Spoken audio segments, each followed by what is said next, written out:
Bien, muy buenas tardes, estimados asistentes, colegas, allegados, invitados de Grupo Piaget. Vamos a tener esta oportunidad, esta presentación sobre el desarrollo del pensamiento. En particular, en esta ocasión nos corresponde hacer una aproximación a los fundamentos y estrategias del pensamiento creativo. A diferencia del pensamiento crítico, el pensamiento creativo no ha tenido un gran desarrollo. Si bien es cierto, la creatividad es un tema recurrente, sumamente relevante para todos, incluyendo no solo a los que laboran en el sector educativo, sino en general en todos los sectores productivos y de servicios. Y por supuesto, conceptos como innovación o buenas prácticas en los últimos años han adquirido carta de ciudadanía y se han convertido en temas que no pueden pasar por alto en el diseño e implementación de las políticas educativas. Sobre la naturaleza del pensamiento crítico y sobre su desarrollo estratégico, no se ha avanzado en esa proporción. Es decir, si bien es cierto, hay investigaciones, hay trabajos, y hay todavía bastante información, eh, más se han enfocado en la creatividad que en el pensamiento, en toda su extensión, y cuando se ha hecho en este último caso, se ha restringido a la solución de problemas, es decir, buscar una conexión muy estrecha entre el pensamiento crítico y la solución de problemas. Veamos algunas características de este pensamiento crítico y qué elementos conforman su contenido, cuáles son sus soportes, qué modelo podemos nosotros tomar en cuenta o cuál es el más extendido para asumirlo como referencia, ¿no? Entonces, miren ustedes, tenemos aquí un breve texto, ¿no?, donde se presenta la conversación entre dos estudiantes, ¿no? Entonces, en esta conversación se busca indagar sobre cuáles son las novelas favoritas. En uno de los ejemplos, ¿no?, observamos que Fernando señala que su novela favorita es Cien años de soledad, mientras que Javier hace lo mismo con La ciudad de los perros. Entonces, en esta situación, el docente les pide que ensayen nuevos títulos, ¿no?, que piensen un poco y que busquen nuevos títulos para esas obras. Bien, tenemos entonces una situación o una cuestión y se pide a los estudiantes que busquen nuevas alternativas. Nuevos títulos, en este caso, representan nuevas alternativas, nuevas opciones, lo cual evidentemente invita a los estudiantes a pensar, ¿no?, en forma creativa, eh, a pensar en forma divergente. ¿De acuerdo? Entonces, claro, si tenemos signos de soledad, pues uno dirá, bueno, tenemos la magia de Macondo, otros pueden decir condenados a signos de soledad, por ejemplo, ¿no?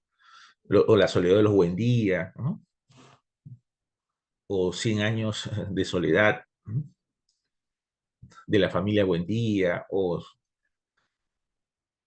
como aquí también está en el ejemplo la magia de Macondo, etc. Entonces, la búsqueda de títulos es una invitación a ser creativos, ¿no?, a buscar nuevos nombres, a pensar en nuevos nombres que puedan mantener el atractivo de la obra, es decir, que puedan reflejar de una manera atractiva, interesante, llamativa, el contenido y alcances de la obra que han leído, en este caso la novela Cien años de soledad.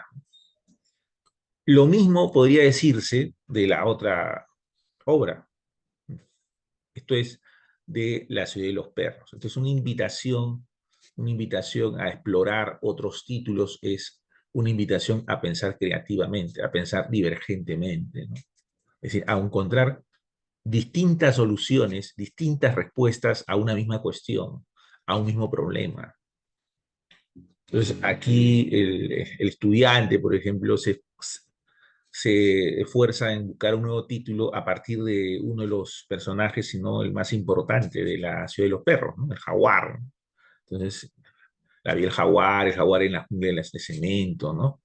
Podría ser también Los perros y los hombres, ¿no? Me atrevo a ensayar un nuevo título, ¿no? De manera espontánea. Aquí encontramos también convivir con la jauría, como una opción interesante, ¿no? Entonces, un ejercicio saludable, conveniente, útil y además relativamente accesible en las aulas es cuando tenemos textos, obras, ¿no? Novelas, o cuando tenemos algún tipo de producto que ha recibido una denominación, un título, un nombre cualesquiera, podemos ensayar nuevos títulos, nuevos nombres a esos productos, nuevos nombres que designen esos productos, ¿no? Y eso ya es un ejercicio que promueve la creatividad, que promueve el pensamiento divergente, ¿no? No es un ejercicio absolutamente complicado, como ustedes pueden ver, lo pueden hacer todos los docentes en el área que les corresponde impartir clases. Bien. Entonces, al final hay una referencia, ¿no? Del pensamiento divergente. Este pensamiento divergente, como el pensamiento convergente, son dos términos complementarios para decir cosas completamente distintas, ¿no? Por ejemplo, el pensamiento divergente, que es un pensamiento que contribuye al desarrollo del pensamiento crítico, exactamente no es, pero contribuye al desarrollo del pensamiento crítico, a la creatividad. Es un pensamiento, ¿no?, que busca la solución de un problema a partir de múltiples respuestas que sean distintas entre sí, ¿no? Entonces, si yo tengo un problema que es que tengo un título y no me satisface un título, busco otros títulos, ¿no? Entonces, busco otras respuestas. A diferencia que del pensamiento convergente, un nombre nos anticipa, ¿no?, la búsqueda de una sola respuesta o una respuesta única al problema, a la cuestión, a la situación que afronta. Entonces, esta noción de pensamiento divergente es muy útil, muy potente para desarrollar el pensamiento creativo, y a la vez también nos marca la diferencia con otro tipo de pensamiento que es común en el ejercicio de la docencia, ¿no? Que es el pensamiento convergente.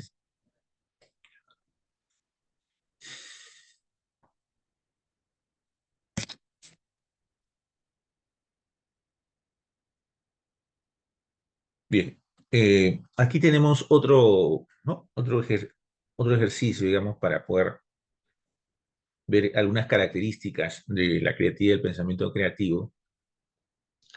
Y en este caso, les piden a Marlene que encuentren, ¿no?, una relación entre el libro que tiene en sus manos y la caja que encuentra en su velador, ¿no? Le dice, bueno, Marlene, tú tienes un hermoso libro en tus manos, ¿no? De tapadura, por ejemplo, ¿no? De muchas páginas, y hay una caja en tu velador que por supuesto es hermoso y casi nuevo, ¿no?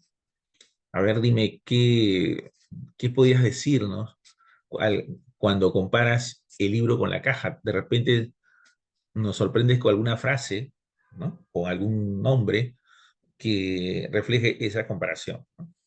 Entonces, esa forma de plantear la cuestión ayuda a que Marlene busque establecer algún tipo de relación, algún tipo de conexión entre estos dos objetos. Esa aproximación se conoce como la analogía, ¿no? Entonces, se busca promover la creatividad a través de la analogía, ¿no?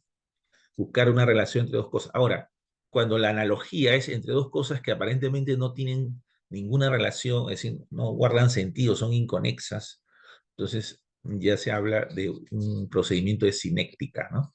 Sinéctica. o un ejercicio de cinética.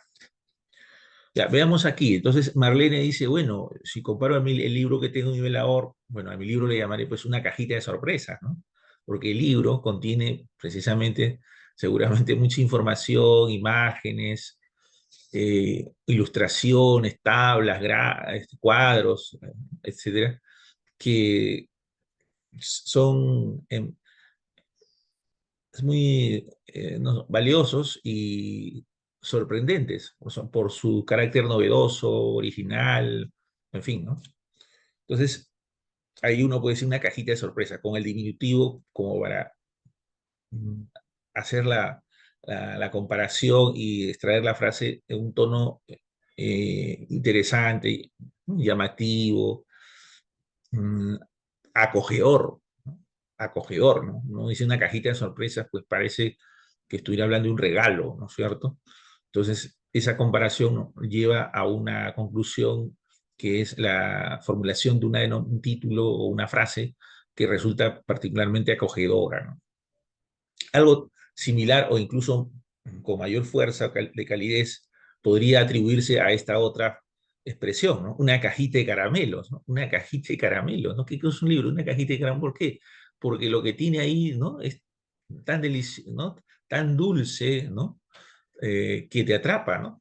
Es un caramelo que te atrapa y te angolosina. O sea, si uno se presta a leer el contenido de ese libro, seguramente, pues uno se quedará enmielado, ¿no? Se quedará muy complacido, ¿no? Porque la experiencia seguramente será muy dulce, ¿no? Entonces, la frase es una cajita de caramelos, ¿no? Pues también podrías ensayar otra, ¿no? Una caja, o sea, una caja sin principio, o con principio y sin fin, algo así, ¿no? Por ejemplo, alguien podría ensayar un título para destacar que el libro, pues, por la cantidad de información, por la riqueza que contiene, ¿no? Te abre varias puertas y estas a su vez, ¿no?, despiertan la curiosidad para buscar nuevos conocimientos, etcétera. Entonces, podría ensayar o acuñar una frase muy distinta a la que estamos señalando, ¿no?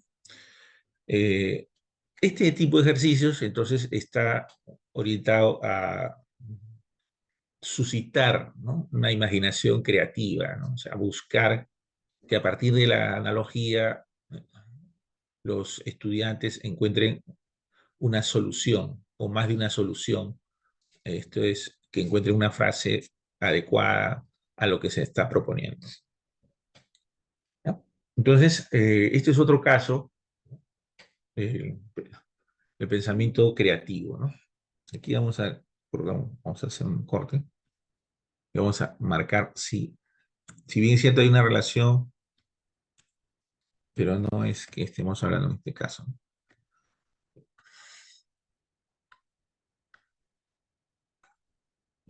De aquí ya hemos entrado directamente al...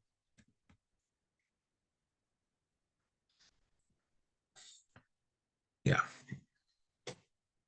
Ahora, vamos a mirar eso y ensayar lo siguiente, ¿no?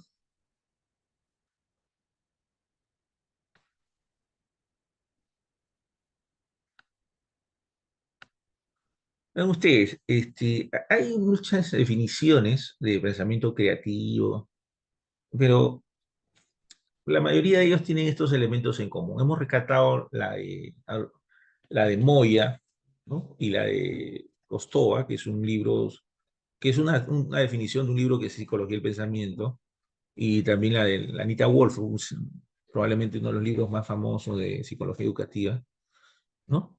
También está la, la definición de Teresa Amabile, que es probablemente la experta más notable en el campo de la creatividad, ¿no? Y combinando estos elementos que ellos aportan, más o menos tenemos lo que ustedes están observando, ¿no? O sea, todos convienen en que la creatividad es una capacidad o una habilidad. Bueno, ahí hay una distinción muy sutil, ¿no? pero en general es una capacidad o una habilidad, ¿no? Por otro lado, es una habilidad que conduce a la elaboración y presentación de un producto en unos casos. O sea, uno es creativo en la medida en que puede elaborar un producto bajo determinadas condiciones. Esas condiciones son las de que sea novedoso, sea original. Eh, Cuando hablamos de novedoso, ¿a qué nos estamos refiriendo? ¿No? Bueno, eso hay que buscar un parámetro. Gifford, que es un famoso psicólogo de la inteligencia norteamericano, estableció que la condición de novedoso se podía evaluar, ¿no? A través de algunas pruebas, ¿ya? Y al igual que el original. Pero en general, novedoso es lo que para la gente resulta algo diferente a lo que ya existe, ¿no? ¿No? Ese es, además, parte del sentido común. Nuevo, novedoso es algo que no se ha visto antes, ¿no? Que no se ha utilizado antes, ¿no? Que no se ha registrado en una actividad original. Para eso Gifford decía, bueno, es original si es que, por ejemplo, una prueba, de cada 100, 5 son respuestas diferentes al resto. Entonces, cuando de cada 100, 5 o incluso podría ser hasta 10 son diferentes al resto, esa respuesta es más o menos original. O sea, la originalidad tiene que ver también con que es diferente a los demás. Ser original es ser distinto a los demás. En algunos casos, a todos, ¿no? Y en otros, por lo menos, en muchos de los aspectos, distintos a todos. Entonces, tiene que ser un producto elaborado en forma novedosa, original, imprevista, o sea, que no es algo que ya se haya previsto, planificado hacer, sino que es algo que haya surgido frente a una cuestión, una situación que interpelaba. Y otra característica es que sea útil, ¿no? Que sea útil, es decir, que sea reconocido por la sociedad como útil, que sea eficaz también, o efectivo, en el sentido de que eso es un producto que ayuda a resolver problemas, ¿no? Y ahí viene el otro elemento importante, ¿no? No es una habilidad solamente para elaborar un producto, sino también para solucionar un problema, ¿no? Un problema. Entonces, solucionar problemas en forma novedosa, original y de una forma muy efectiva, ¿no? Pero el producto y la solución de los problemas no concluye con la realización del producto o con la solución planteada por el creador o el creativo, ¿no? Sino debe ser sometido a juicio de los expertos, de sus pares y de la sociedad. Es decir, si la gente dice este producto no es bueno, no es útil, o si la sociedad no lo consume, lo rechaza, entonces en ese momento no será considerado creativo. Tardará seguramente un tiempo, pasarán algunos años hasta que se vea el potencial innovador, creativo de ese producto y se acepte como tal. Lo que ha ocurrido con muchos creativos, ¿no? Sobre todo con aquellos que en la historia han tenido la condición de grandes creadores o genios, ¿no? O gente muy talentosa, que sus inventos o sus productos creativos en su momento no fueron aceptados, ¿no? Tuvieron que pasar muchos años para que recién la sociedad los admitiera. Ahora, aquí también algo importante, ¿no? Sobre la creatividad ha habido y existen muchas teorías, ¿no? Pero también mitos, ¿no? Uno de los más significativos es creer que la creatividad es eh, producto de alguna genialidad, es decir, que solamente los genios son creativos, ¿no? La creatividad se pensaba así al comienzo, estamos hablando del siglo XVII, XVI, donde se asociaba genialidad con locura, genialidad con creatividad y genialidad con arte, ¿no? O sea, los genios lo eran en tanto cambiaban el curso del arte, ¿no? Ya sea de la pintura, de la música, de la literatura, entre ellos la poesía. Pero la psicología del pensamiento ha ido aclarando un poco las cosas y ya sabemos que hay diversos grados de creatividad. y que no necesariamente para ser un genio y creativo, es decir, para ser un gran creativo, uno tiene que tener un alto coeficiente intelectual, ¿no? O tener algún trastorno psicológico que diga que es una persona demente, ¿no? Porque también en algún momento se pensó que la furia creativa era propio de personas que probablemente tengan algún trance, algún trastorno. Todas esas cosas ya han quedado un poco en el pasado y entonces se acepta que se puede ser creativo, que se puede enseñar la creatividad, ¿no? A todos, pero que hay que tener claro qué entendemos por creatividad, porque eso nos va a imponer varios parámetros para su desarrollo. Bien, vamos a continuar.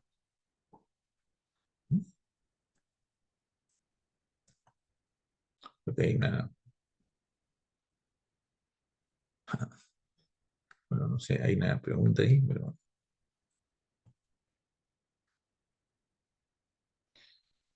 ya. Entonces, aquí vamos a citar a Teresa Amabile. Y ahí destacamos lo siguiente, ¿no? Ella nos dice que si queremos tener un modelo de creatividad, hay que pensar en cuáles serían estos componentes. Ella considera que hay tres componentes importantes. El primero es que nadie puede llegar a ser un gran creativo, ¿no?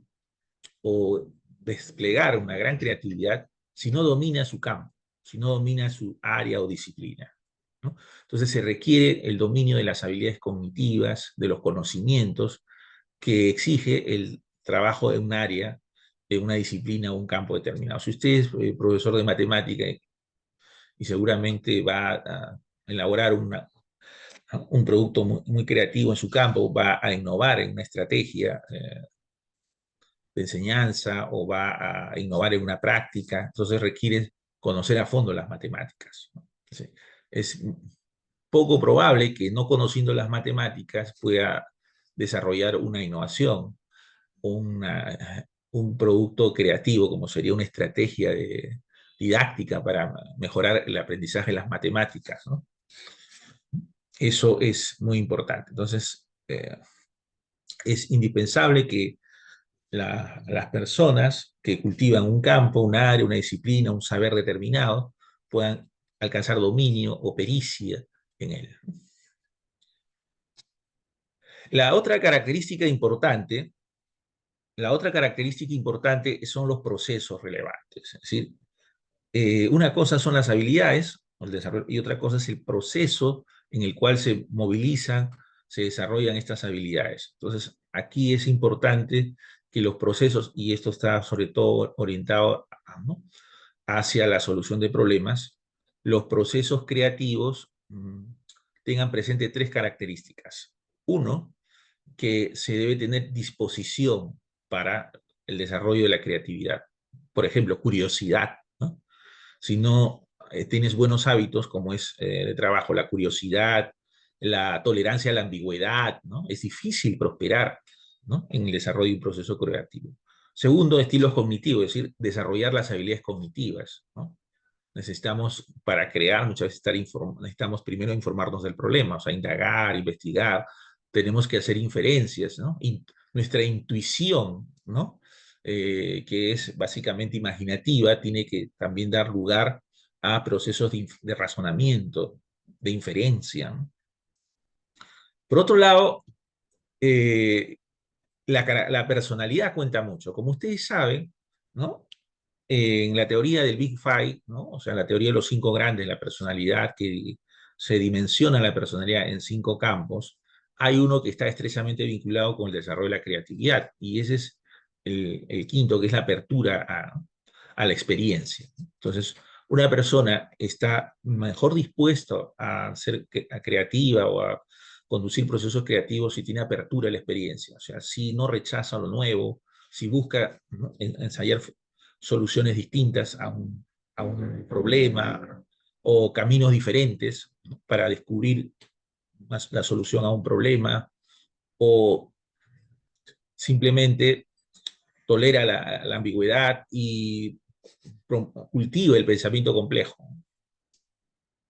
Entonces, la apertura de la experiencia sería una característica de la personalidad muy favorable, ¿no? No solamente compatible, sino muy favorable para el desarrollo de los procesos relevantes.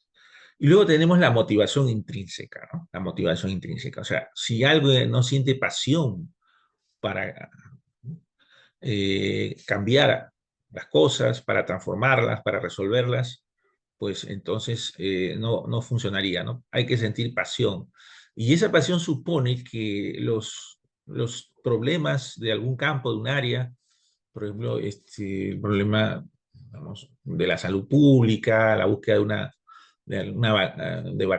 de las vacunas para poner fin a algún tipo de epidemia, sean temas que si yo estoy en el campo de la epidemiología me fascinen, me interesen, ¿no? Despierten mi curiosidad. Entonces, la motivación intrínseca es cuán involucrado estás en el asunto y eso sí implica muchas veces, ¿no? Tener curiosidad o fascinación por la actividad, como dice Amabile, ¿no? Ya, entonces, el compromiso para desarrollar productos creativos va más allá de la inspiración. O sea, el creativo no es aquel que solamente tiene un proceso de incubación, iluminación y eureka y listo, ¿no? Tenemos el producto o la idea creativa para resolver el problema, ¿no? Es también una persona que está comprometida en el cambio, está comprometida en la solución del problema y necesita que ese compromiso se sostenga y por eso requiere que la curiosidad y la fascinación o el placer por lo que hace sean constantes.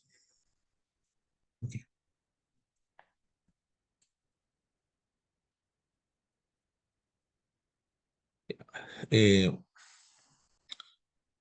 para ir avanzando también en este punto del marco teórico, y antes de colocar algunos ejemplos también, entramos a las dimensiones, ¿no? Este modelo ahora se ve como dimensiones. Un punto clave, entonces, para que tengamos productos creativos es desarrollar las características personales. Es decir, dentro del sistema de personalidad ya sabemos que hay una fuerte disposición en la apertura de la experiencia, pero hay que buscar desarrollar algunas características en la persona que serán muy eficaces para la creatividad, ¿no? Por ejemplo, decía la independencia de juicio, ¿no? Es un punto importante. La autoconfianza y la independencia de juicio hacen que las personas actúen con autonomía, ¿no? La autonomía es muy importante para poder atreverse, ¿no? Para poder atreverse con algo que es diferente, nuevo, incluso contradictorio con todo lo que se ha venido haciendo, ¿no? Y eso conlleva también que las personas tengan gusto y no aversión por el riesgo, o sea, que puedan ser capaces de arriesgar, ¿no? Los creativos arriesgan, no son conservadores. También que les pueda atraer las situaciones o problemas complejos, es decir, aquellos que demanden, ¿no? Una solución totalizante, que interrelacionan diversos aspectos o elementos, ¿no? De un objeto o de un bien o un servicio, ¿no? Aquí hay una característica que es la personalidad equilibrada, pero puede ser que en algunos casos no funcione, porque también hay lo que se llama la furia creativa, que es típico de algunas personas, pero de una minoría, como que históricamente se ha podido reseñar, ¿no? El caso de algunos artistas, ¿no? Que si no tenían emociones fuertes, intensas, no podían crear, ¿no? Lo que se llama la expresión emocional, ¿no? Algo muy común, digamos, entre los artistas, ¿no? Si no tienes sentimiento de tristeza, dolor, pues difícilmente harías un buen poema, por ejemplo, ¿no? Si no pasas por situaciones límites, difícilmente serías un buen novelista, o necesitas vivir al límite, ¿no? Para recrear canciones, ¿no? A veces incluso utilizando o consumiendo estupefacientes, ¿no? Entonces, ese es el caso de algunas personas, tanto en la música, ¿no? Tenemos Jim Morrison, por ejemplo, ¿no? Un famoso, o Jimi Hendrix, famoso guitarrista, entre nuestros intelectuales, poetas, los bohemios, ¿no? De Hora Cero, o lo de, los de comienzo del siglo pasado, ¿no? Valdelomar, por ejemplo, es un caso también de un intelectual que busca tener experiencias muy refinadas para poder crear, ¿no? Podríamos mencionar a otros también conocidos, eh, como por ejemplo Fredo Bryce, ¿no? Entonces, hay, Byron, para hablar de un famoso poeta también inglés, ¿no? Pero son casos eh, que no constituyen la mayoría, pero hay ejemplos para mencionar de personas que no eran exactamente muy equilibradas, ¿no? Para poder crear, para poder concebir, digamos, sus obras artísticas. Luego tenemos el caso del proceso creativo. Entonces, en el proceso creativo hay dos elementos que siempre están presentes, el desarrollo del pensamiento y la motivación. Son dos componentes muy importantes, ¿no? El desarrollo del pensamiento supone que hay que desarrollar habilidades cognitivas y hay que desarrollar disposiciones. Aquí se destacan como disposiciones la tolerancia a la ambigüedad, la apertura y la mentalidad abierta. Luego tenemos los productos, o sea, finalmente la creatividad eh, concluye en un producto, converge, ¿no es cierto?, en una obra tangible que se le llama producto.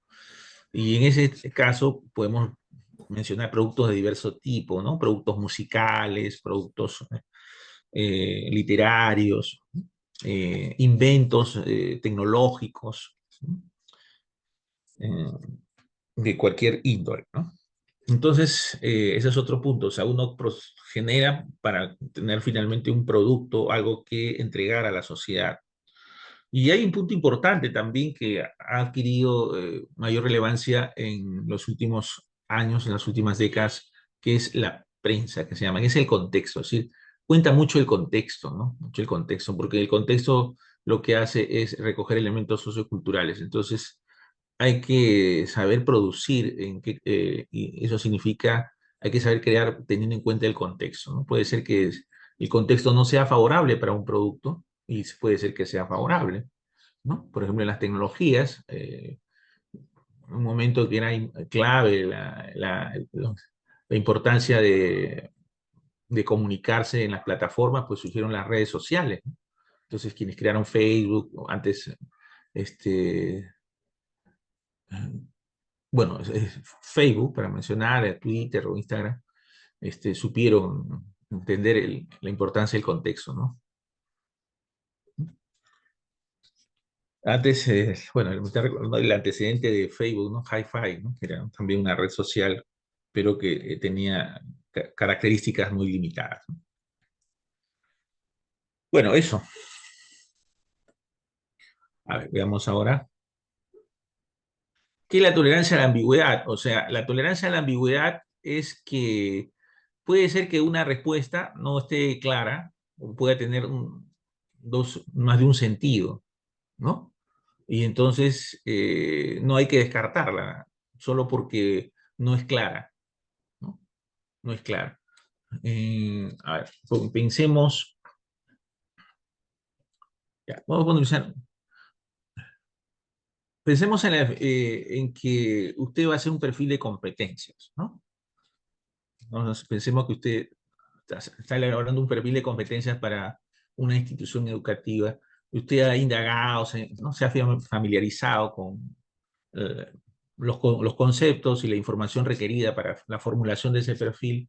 He encontrado que competencia, básicamente en el campo educativo, indica pues dentro de una tendencia, ¿no? No, hay varias, un poder hacer, una facultad para combinar, ¿no? Diversos recursos internos y externos y lograr un propósito, resolver un problema en un contexto determinado y desde una perspectiva ética, ¿no? Y encuentra que, sin embargo, eh, esa facultad es también una capacidad, ¿no? Y entonces usted no sabe a qué se refiere esa facultad, ¿no? Si es una capacidad o es una habilidad, ¿no? Entonces no parece muy claro eso, ¿no? puede ser que sea una capacidad, ¿no? O puede ser que sea una habilidad. ¿Cuál es la diferencia entre una habilidad y una capacidad? Le diría, bueno, la capacidad hace más o menos referencia a aptitudes que vienen con aptitudes o disposiciones que vienen en gran parte influidas por la herencia, ¿no? Por ejemplo, la inteligencia general, ¿no? Y las habilidades, pues son estas, para decir también, capacidades que se han ido adquiriendo, desarrollando gracias a la influencia con el ambiente y gracias a la educación y gracias a los espacios de socialización y cultura.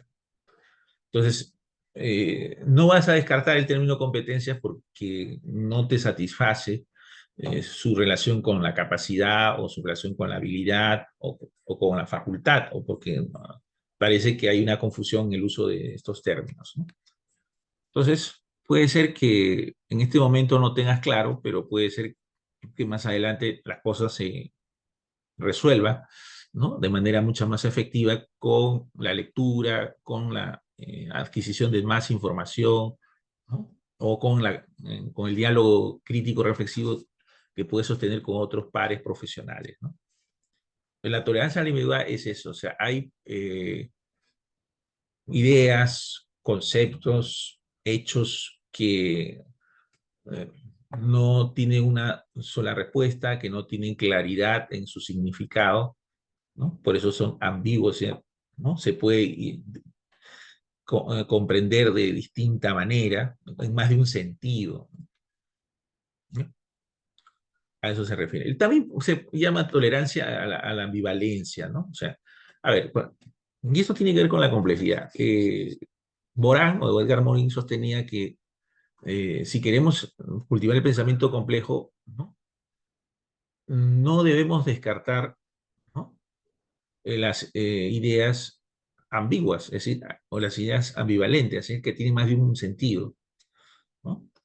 No debemos buscar una sola respuesta para todo, ¿no? Desechar la idea de que para todos los problemas o situaciones debe haber una única respuesta.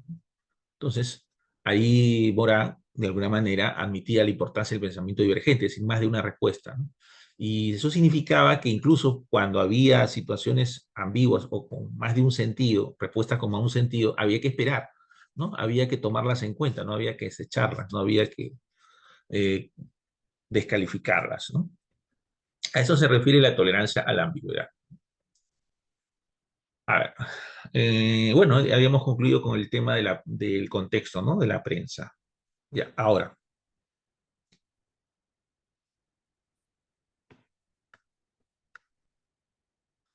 ya. Entonces, para ir resumiendo, eh, ¿cuándo se da el salto de la creatividad al pensamiento creativo? ¿No? Porque una cosa es la creatividad y otra cosa es el pensamiento creativo.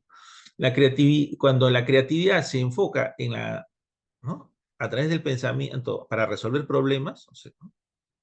Resolver problemas, solucionar problemas, o sea, la creatividad orientada a la solución de problemas merece el nombre de pensamiento creativo. Hay otros tipos de pensamiento que están muy ligados al pensamiento creativo, pero exactamente no son lo mismo, ¿no? El pensamiento divergente sí es importante, ayuda mucho, claro, es la antesala del pensamiento creativo, ¿no? Pensamiento divergente, como recordábamos, fue propuesto por Gifford para dar cuenta precisamente de la necesidad de encontrar soluciones diferentes a un mismo problema o situación, ¿no? Y en la prueba que él administraba decía, bueno, la originalidad, ¿no? Es un componente importante. No se puede ser divergente si no se es original. Y como les decía, pues había que someter, ¿no? a unos reactivos a quienes pretendían ser originales. Tenías que ser diferente. De cada 100, por lo menos de 5 a 10, ¿no? Esos 5 a 10 que eran distintos en sus respuestas, ¿no? O que claro, de cada 100 preguntas, 95 eran comunes a las respuestas de los demás, eran lo que decían respuestas previsibles, y esas 5 que se salían de ese marco, esos daban cuenta de un nivel de originalidad, ¿no? Esas que eran distintas a las demás. La fluidez estaba referida por el número de soluciones, y eso es muy importante. Por ejemplo, el ejercicio de Gifford era este, más o menos, uno de ellos, era el ladrillo. ¿Cuántos usos les puede dar a un ladrillo? Ya. Bien, pero usos que no sea obvio, pues, ¿no? Un ladrillo es un objeto que sirve para la construcción, ya, ese es obvio, ¿no? Pero si tú dices un ladrillo como un pisapapel, por ejemplo, eso ya no es obvio, ¿no? Entonces es un uso. Entonces, un ejercicio era cuántos usos le puedes dar a un objeto cualquiera. Sí, ahora eso lo vamos a mencionar ahorita, ¿ya, Neri? Pero primero vamos a cerrar esta idea. ¿Cuántos usos le puede dar un objeto cualquiera? Eso desarrolla la creatividad. Por ejemplo, ¿cuántos usos le puedes dar a la regla? ¿Cuántos usos le puede dar a la pizarra? ¿No? ¿Cuántos usos le puede dar a una carpeta? Ya. Hacer que eso sea desarrollado por los estudiantes o por ti mismo, por tus colegas, para Gifford eso era importante si queríamos desarrollar el pensamiento divergente. ¿Ya? Bien. Aquí hay una pregunta interesante. ¿Cuál es la diferencia entre el pensamiento creativo, crítico y complejo? Ya. A ver. El pensamiento crítico, habíamos dicho, ¿no? Como todo tipo de pensamiento, ¿no? Tiene componentes, ¿no? Tiene componentes cognitivos y no cognitivos, ¿de acuerdo? Y está centrado en el desarrollo de algunas habilidades cognitivas que tienen una jerarquía. Decíamos que había tres habilidades cognitivas de gran envergadura que a su vez subordinan y articulan otras más de carácter específico. Esas tres grandes eran el razonamiento, la toma de decisiones y la solución de problemas. Y otras específicas, vamos a mencionar las seis más importantes, ¿no? Era la comprensión o interpretación, la explicación, ¿no? La inferencia, el análisis, luego tenías la evaluación, ¿ya? Y la metacognición. ¿De acuerdo? Ahora, dentro de la taxonomía de los pensadores críticos, había alguno que otro que consideraba directamente la creatividad como parte del pensamiento crítico, ¿no? Como es el caso de Lippmann y el caso en el campo educativo de Bloom, Benjamin Bloom, ¿no? Entonces, pensamiento crítico, además de tener estas habilidades cognitivas, se sujeta a estándares para determinar la calidad del pensamiento, ¿no? Son criterios, ¿no? Por ejemplo, exactitud, ¿no? Claridad, ¿no? O sea, si uno quiere desarrollar un pensamiento crítico, tiene que ser exacto en lo posible, ¿no? Veraz, ¿no? Claro, tiene que ser persistente, ¿no? En el examen cuidadoso de los supuestos. O sea, si uno quiere ejercer pensamiento crítico, tiene que someter constantemente los supuestos, las premisas, ¿no? A un examen. ¿No? Un examen que dé cuenta si esos supuestos son válidos o no. Entonces, eso es lo que define el pensamiento crítico. Pero el pensamiento creativo, lo que tiene presente no solamente es la solución creativa, es decir, la solución con originalidad, cosa que no se le pide al pensamiento crítico. O sea, al pensamiento crítico no se le pide ser original. Al pensamiento crítico no se le pide ser novedoso. Acá dice, sí, tiene que ser novedoso, tiene que ser original, ¿no? Además de útil, ¿no? ¿Ya? Importante. Entonces, ahí vemos una diferencia importante entre el pensamiento crítico y el pensamiento creativo, ¿no? El pensamiento creativo, para que sea realmente aceptado como creativo, tiene que ser reconocido por la sociedad. En el campo del pensamiento crítico, no necesariamente es así, porque una parte del razonamiento, el pensamiento crítico es un razonamiento formal, y el razonamiento formal no es conocido por la sociedad ni es consumido masivamente, ¿no? O sea, quienes desarrollan un pensamiento basado en las leyes lógicas, son los principios lógicos, ¿no? Quienes son capaces de utilizar en la estructura de pensamiento el modus ponens, modus tollens, ¿no? Son muy pocos. Entonces, el razonamiento proposicional silogístico, que es una parte del pensamiento crítico, es solamente utilizado y aceptado y consumido por los expertos, ¿no? Por los entendidos en ese campo, no es por el conjunto. En cambio, en pensamiento creativo, mucho de lo que se produce está dirigido al conjunto de la sociedad en distintos campos, en el arte, en la tecnología, ¿no? En la educación. Entonces tiene que tener una aceptación social. Y el pensamiento complejo, esta mi parte es una, bueno, tiene elementos del pensamiento crítico, al igual que el pensamiento creativo tiene elementos del pensamiento crítico en general, porque la creatividad, ¿no?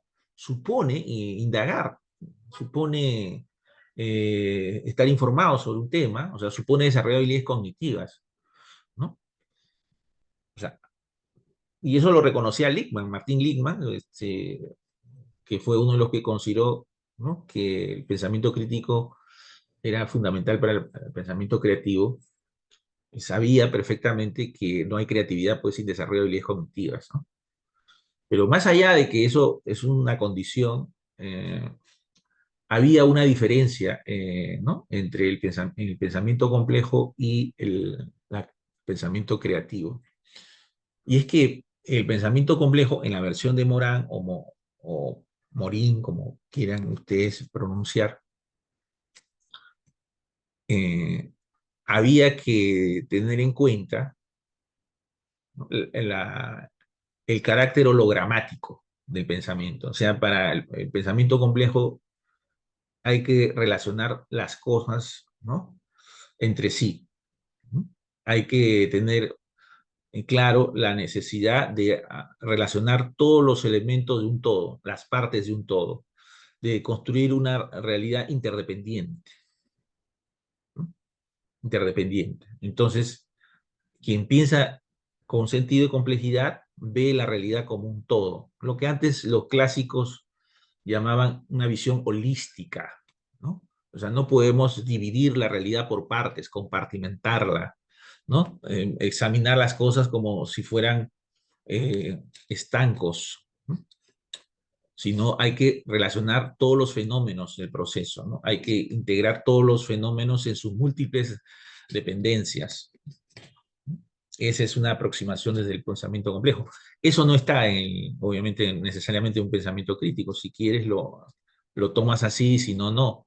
No, no. Lo que define el pensamiento crítico, decíamos, es el desarrollo de esas habilidades cognitivas que hemos dicho y su aplicación, ¿no? En los procesos formativos. Y lo otro es que tampoco está en el pensamiento creativo, porque el pensamiento creativo, más allá de las características que ya hemos señalado sobre el uso de las habilidades cognitivas, eh, tiene que cumplir con algunos estándares, que es originalidad y novedad, ¿no? O sea, el pensamiento complejo no te pide eso. El pensamiento crítico tampoco te pide que tu propuesta sea novedosa, sea original, que sea imprevista, no, para nada, ¿no? Sus procesos de construcción también son diferentes. El pensamiento creativo tiene unas fases que no necesariamente son las mismas del pensamiento crítico, ¿no? Menos del pensamiento complejo. El pensamiento complejo a veces podría verse como opuesto al pensamiento crítico, dependiendo cómo lo examinen ustedes. Por ejemplo, hay una característica del pensamiento complejo que es el principio dialógico. El principio dialógico supone que se examine los elementos antagónicos como complementarios, ¿no? O sea, si tú tienes A y tienes lo contrario a A, bueno, ambos elementos deben considerarse, ¿no?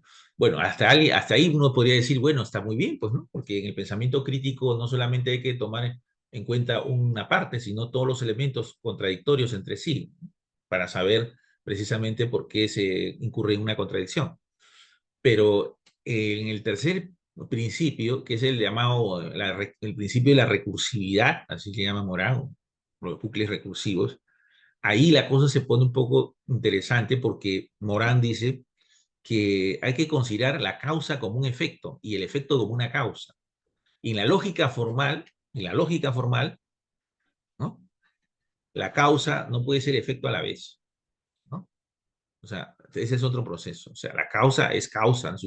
La variable independiente es variable independiente y la variable dependiente lo es, ¿no? Claramente diferenciada, ¿no? Pero no es que inmediatamente la independiente se puede convertir en dependiente y viceversa. Ya, eso, digamos, para completar algunos detalles que me estaban pidiendo sobre estas diferencias entre el pensamiento crítico, el pensamiento creativo y el pensamiento complejo. Bueno, para el pensamiento, para los niños, de operaciones concretas, ¿no?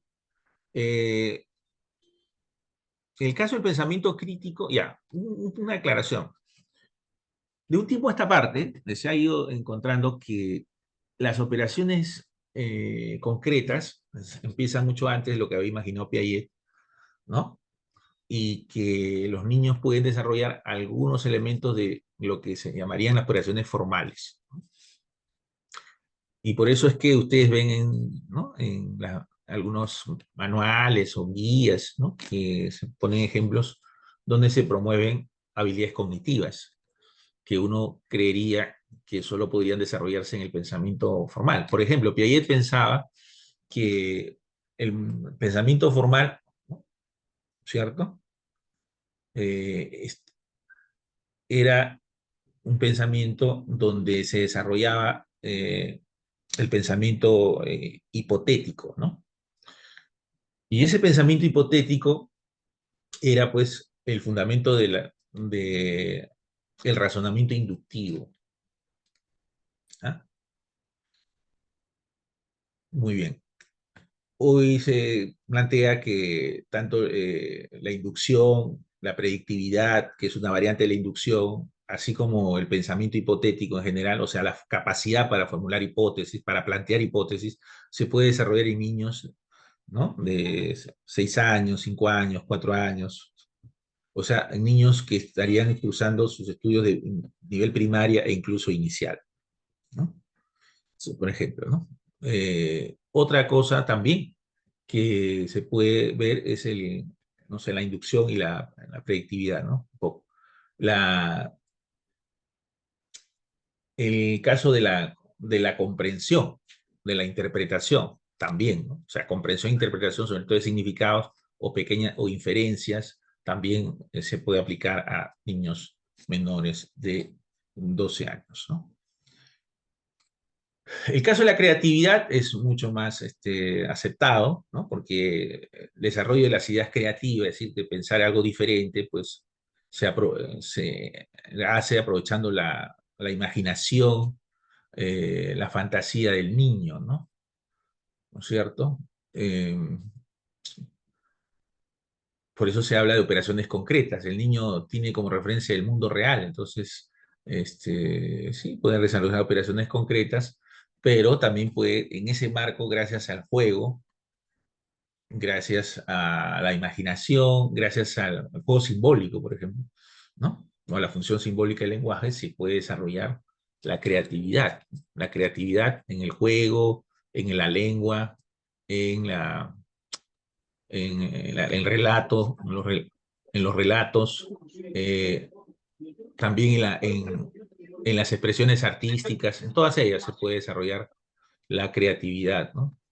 O sea, la creatividad desde temprana edad, al igual que se puede hacer con el caso del pensamiento crítico, eh, tomando en cuenta algunos tipos de habilidades cognitivas, ¿no? Comprensión, interpretación, inferencias, hipótesis, inducción, predicción. El caso del pensamiento complejo, sí, algunos sostenían que se puede hacer, el caso del Dickman, que dijo que sí se puede hacer en los niños de nivel primaria, y puede hacerse el caso de algunos elementos del pensamiento complejo también se pueden promover. El caso del principio del principio hologramático, se puede hacer el dialógico también, pero es más difícil el caso de la recursividad, ¿no? Eso requiere un manejo de operaciones formales. Ya. Bueno, volvamos.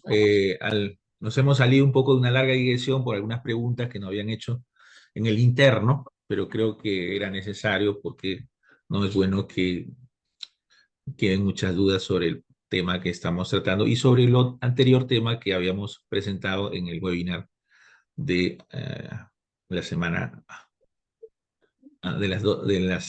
que 15 en anterior, ¿no? Ya, entonces ya tenemos el caso del pensamiento divergente, queda claro. El lateral, que es una variante del pensamiento creativo.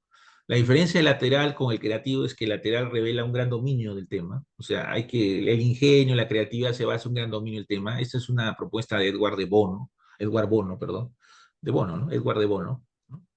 Eh, ya tiene muchos años, más de 50 años. Hay muchos trabajos de él muy ampliamente conocidos. Una de las expresiones del pensamiento lateral, pues son los 6 sombreros para pensar. Ya, ya. Entonces, vamos a mirar un caso, ¿ya? Para revisar rápidamente esta parte teórica, ¿ya? A ver.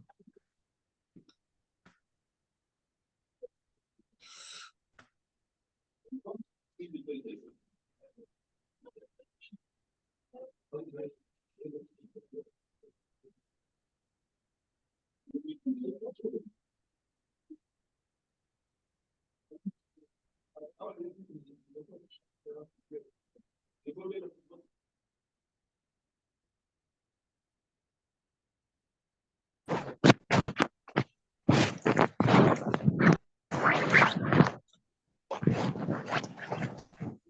ver,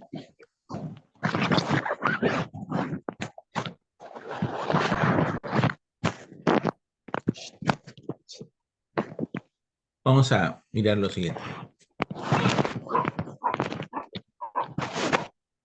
Creo que, ya, observen aquí, dice, hay un caso por favor, no sé, alguien está haciendo bulla y por favor, le pido que silencie su micrófono.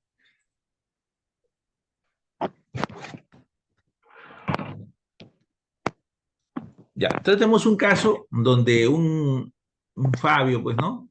Le dice un estudiante, le dice a sus compañeros, vamos a viajar en una máquina del tiempo, imaginaron que estamos en el 2036. ¿Cómo será el transporte público en esa fecha? A ver, hay alguien que está un poco...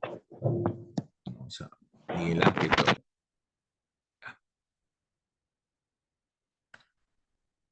Sí, ya. Sí, ya lo tuvimos que silenciar. Ya no sé. Disculpe. Ya, entonces, aquí, por ejemplo, hay un caso, ¿no? Ya, dice, ¿no? Dice, ¿cómo será el transporte público, ¿no? En el 2036? Una ciudad del interior del país, no es Lima, porque si fuera Lima, ¿no? No tendríamos esta respuesta, ¿no? ¿Cómo será el transporte público en esta fecha, ¿no? 2036, ¿no? Entonces, los estudiantes, ¿no? Dicen, advierten que las ciudades donde residen se encuentran en expansión económica, comercial, hay amplias avenidas y el tráfico de vehículos de transporte público es fluido. Marlene, que es el que hablar, observa en su ciudad que el crecimiento comercial es acelerado y sostenido. Un poco de tiempo se urbanizará la periferia del centro urbano y se requiere una moderna infraestructura vial. Vamos a ver que aquí siempre hay un punto de partida que va a ser la solución de un problema, en este caso, y que las personas se van a informar. Vamos a ver, ¿no? En este caso, Marlene, ¿no? Se ha dado cuenta de que hay un crecimiento comercial acelerado y sostenido, y eso dentro de unos años pues se va a urbanizar, ¿no? Más, ¿no? Especialmente en la periferia. Y con Marlene esto es lo que piensa, ¿no? Tendrá un alto tráfico, ¿no? Esto es otro dato igual, ¿no? Acá, conocimiento que tiene y lo que ella piensa en ese momento, ¿no? Y entonces ella dice frente a esto, ¿cómo será? Dice, ¿no? ¿Cómo será el transporte público, ¿no? En mi ciudad el año 2036? Bueno, empieza a soltar estas ideas que son las que ha obtenido, ¿no? Mediante lecturas o mediante información de terceros. Y luego imagina algunas soluciones, dice, para buscar algunas soluciones ella imagina y anota algunas posibilidades. Entonces, este es un ejercicio creativo. Entonces, ella cuando dice imagina, va a buscar una solución, ¿no? Luego de que una persona ha encontrado unas soluciones, hay un procedimiento, se puede afinar esa solución, ¿no? Se afina revisando la información sobre el problema y el problema mismo, si cabe. Y, y acá otro punto importante, dice, analiza el problema de diversos ángulos y no se detiene en una solución. Cuando dice no se detiene en una solución, significa que no ha salido del pensamiento convergente y está en el pensamiento divergente, ¿no? Busca a través de un pensamiento divergente que favorece la creatividad varias soluciones, ¿no? Ya. Con toda esta información, con lo que ha revisado, busca una solución, no una solución, sino varias soluciones. Esta parte que dice durante algunos días reflexiona, esto es lo que le llaman la incubación. Está incubando la fase, ¿no? Dice que en la incubación, vamos a poner otro color, en la incubación uno, después de encontrar la solución, no encuentra, ¿no? No encuentra en ese momento, digamos, el enunciado de la solución o la solución misma, no, en su forma acabada no la encuentra, en una forma ya definida, ¿no? Y en ese momento hay dos hipótesis. Una es que dice, el cerebro inconscientemente va buscando, ¿no? Uno ya se dedica a otra cosa, o sea, una vez de que pensó 20 veces sobre la solución a un problema, y hay un momento en que te pones el límite y descansas, ¿no? Y el cerebro supuestamente en forma inconsciente va buscando la solución. Y otra es que, no sé, tú descansas y ese descanso y ese retiro, ese distanciamiento, te permite ver las cosas desde otro ángulo o te permite ver lo que no habías podido apreciar antes. O sea, te permite relacionar diversos elementos en la solución que antes no habías podido advertir, ¿no? ¿Ya? Y ahí es donde se encuentra la solución. Acá lo que se aprecia en el relato es que pues estaba ahí buscando la solución al problema del transporte público. Bueno, se cansó Marlene y dice, bueno, ya voy a ponerme a leer, ¿no? Mientras me pongo a leer un magazine, van seguramente en mi cerebro inconsciente surgiendo algunas ideas. Esa es una de las tesis, como decía, o una de las hipótesis, ¿no? La otra hipótesis es que simplemente el descanso que uno se toma, ¿no? Permite mirar el objeto desde una perspectiva distinta o permite encontrar elementos que antes no había advertido, ¿no? Pero dice, cuando se apresta a montar bicicleta, o sea, en el momento en que no vuelve se relaciona indirectamente con el tema porque la bicicleta es un medio de transporte, asoma en ella una idea, ¿no? Esa es mi idea. No es suficiente, ¿no? Y entonces ahí está, aparece la solución, supuestamente, ¿no? ¿No? Asoma y no es suficiente construir corredores urbanos y colocar en circulación algunas flotas de buses eléctricos. Se requiere regular el servicio de taxis colectivos, motos y establecer una red de ciclovías. Además de restringir la circulación de vehículos, ¿no? Por más de 5 años de antigüedad. Entonces, acá aparece la solución, ¿no? Entonces, el celeste que está vamos a ver que corresponde a esta famosa fase de incubación. Nos hemos salido de la preparación, pero hemos querido marcar la atención en la incubación y la solución. Y luego de la solución viene la verificación. En la verificación, sus compañeros son los que van a juzgar, o sus compañeros, los pares, los expertos, van a juzgar la calidad de su propuesta. Pueden decir ellos, no, ¿sabe qué? Lo que has dicho pues no tiene sentido, está desactualizado, eso era para ti, para el 2000, para ahora, eso es para ahora, no para 2036, será otra realidad muy distinta de la que tú estás imaginando, porque las soluciones que estás planteando son las mismas que hoy se utilizan para afrontar el problema del transporte público, ¿no? Pueden decir eso. Y entonces, en ese momento, puede caer su propuesta, ¿no? Entonces, esto que estamos viendo acá, espero que lo pueda entender aquí, en apretada síntesis, lo vamos a mirar aquí en la diapositiva, ¿ya?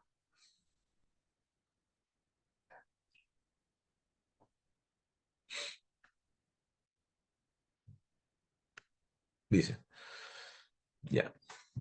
Entonces, primero, ¿no? Dice, tú tienes que sensibilidad frente a los problemas, detección de problemas que otros no advirtieron, ¿no? ¿Qué detectó ella? Detectó que había tenido un crecimiento, una expansión comercial económica en la periferia, ¿no? Eso no lo había visto su compañero, ¿no? O sea, ella luego viene de ese momento, estamos hablando de Marlene, el caso que acabamos de señalar, ¿no? Luego viene un momento de la preparación, ¿no? Entonces, en esa preparación, ¿qué significa cuando hablamos de la preparación? Que ella toma conciencia del problema, ¿no? O sea, el problema no solamente es el casco urbano, sino la periferia, ¿no? Y había contemplado unas soluciones y ya luego busca otras soluciones, ¿no? Y procede a una revisión del problema. No sé si ustedes recuerdan el momento que mencionamos la revisión, ¿no? Que está con otro color, ¿no? ¿Ya? Que está con otro color. ¿De acuerdo? Entonces ahí revisa. Y luego viene un momento, a ver, vamos a cerrar acá, para que se pueda ver, ¿no?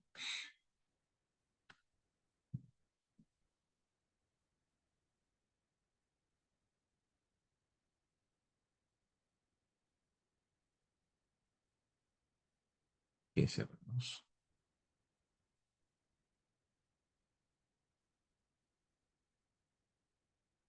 Ya, por ejemplo, acá, ¿no? Acá dice, acopiando información relevante y pertinente, ¿no? Revisión del problema. Entonces, acá cuando se mencionó la revisión del problema, está en esa fase de preparación, ¿ya? Por si acaso, ¿no? Y luego, vamos a poner otro color, ¿no? Para que se pueda,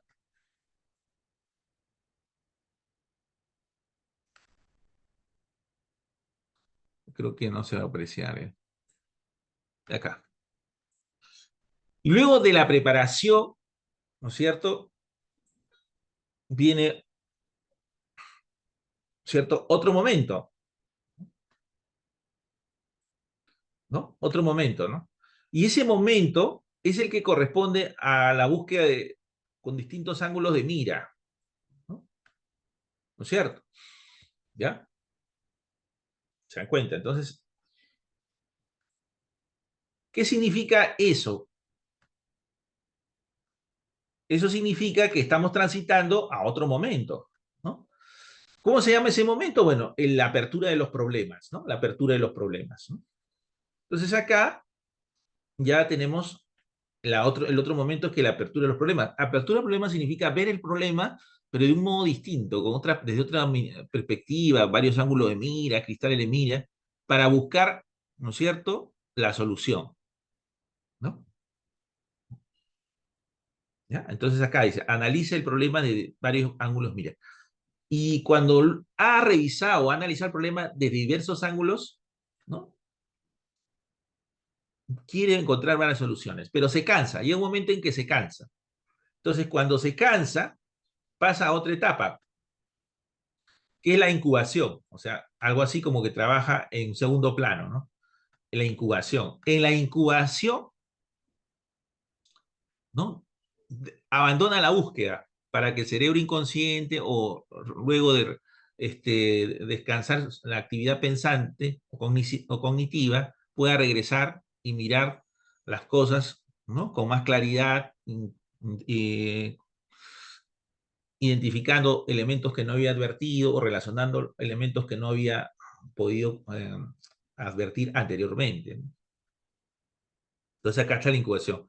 Y luego de la incubación, de pronto, viene lo que antes se llamaba el insight, ¿no? O sea, la iluminación, nace la idea, brota la idea, ¿no? Y entonces aquí aparece la solución.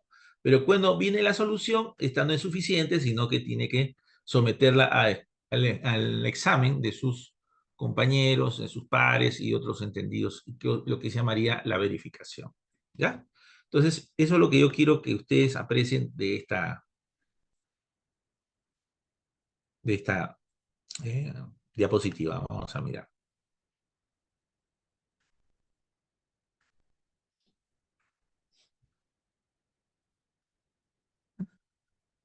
Entonces ahí está, ¿no? La apertura de los problemas, cuando hay la mirada desde desde varios ángulos, ¿no? Dice, ya, vamos a continuar, pero buscando la solución desde varios ángulos. La incubación, cuando de pronto abandona la búsqueda Marlene, dice, no, ¿sabes qué? No, ya me cansé, voy a revisar un magazine, voy a leer un magazine, ¿no? Y de pronto se pone a conducir una bicicleta y descubre una idea creativa, viene el insight, ¿no? encuentra la solución. Encuentra la solución, pero necesita que se verifique. ¿Ya? No basta con encontrar la solución, ¿no? Listo. Ya. Ahora vamos a mirar lo siguiente. Entonces, ya hemos explicado más o menos las fases del pensamiento creativo, ¿no? Desde la detección del problema, la presentación y detección del problema, la preparación, ¿no? Eh, hasta la verificación, ¿no? Todo eso es muy importante y ya lo hemos visto. Ahora vamos a centrarnos un poco en las estrategias y en algunas, las dos primeras son para potenciar la creatividad, ¿no? La primera es a través de lo que se llama el insight, generar ideas creativas a través del insight, y, y luego vamos a ver también otro mecanismo, ¿no? Que van a ser las estrategias propiamente dichas a través de la lluvia de ideas, seis sombreros para pensar y la cinética. Veamos. El primer caso dice: Fernando llega a casa del trabajo y encuentra a Charlie tumbado en el suelo, muerto. En el suelo también hay cristales rotos y un poco de agua, ¿no? Félix también está en la habitación. Fernando mira a su alrededor y de inmediato sabe cómo murió Charlie. ¿Cómo murió Charlie? Esa es la pregunta. Entonces, acá lo que uno hace rápidamente, ¿no? ¿No es cierto? El cerebro, los procesos cognitivos se activan rápidamente, examina las variables, quién es Fernando, Charlie, Félix, el contexto, ¿no? Los elementos del contexto, cristales rotos, hay un poco de agua en el suelo, ¿no? ¿Ya? Y entonces luego de eso, ¿no? ¿no? Relacionan los elementos entre sí, se hacen inferencias, se interpreta también y se tiene el resultado, ¿ya? A ver, ustedes, bueno, ¿cuál sería, vamos a dejarlo ahí, ¿no? ¿Cuál sería para ustedes la respuesta? ¿Cómo murió Charlie para ustedes? A ver, ¿qué dicen?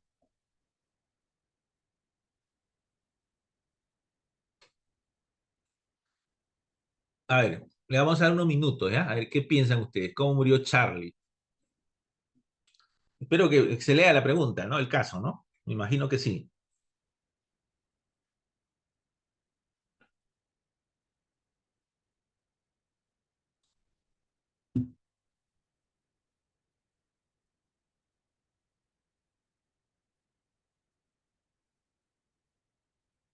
Ahí hay una respuesta ahí. Aquí puede haber varias respuestas, ¿no? La más plausible, es decir, la que goza de más aceptación, esa es la que finalmente se acoge, ¿no?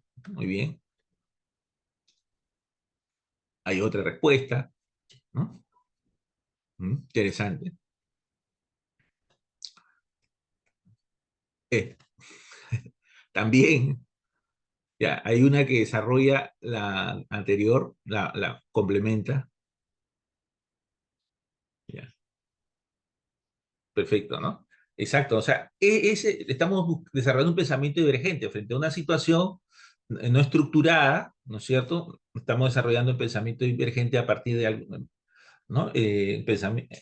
Algunos elementos del pensamiento que consideramos fundamentales, ¿no? Creatividad, inferencia, comprensión, interpretación, ¿ya? Ya, está bien.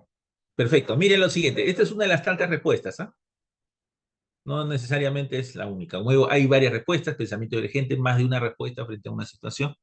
Se cae en cuenta de que Fernando es una persona, pero Charlie es un pez, ¿ya? Y Félix el gato. Entonces, el gato había intentado atrapar al pez, movió la pecera se cayó, se rompió, ¿no? Y obviamente quedó un poco de agua poco de agua y el pez, ¿no? Quedó en el suelo.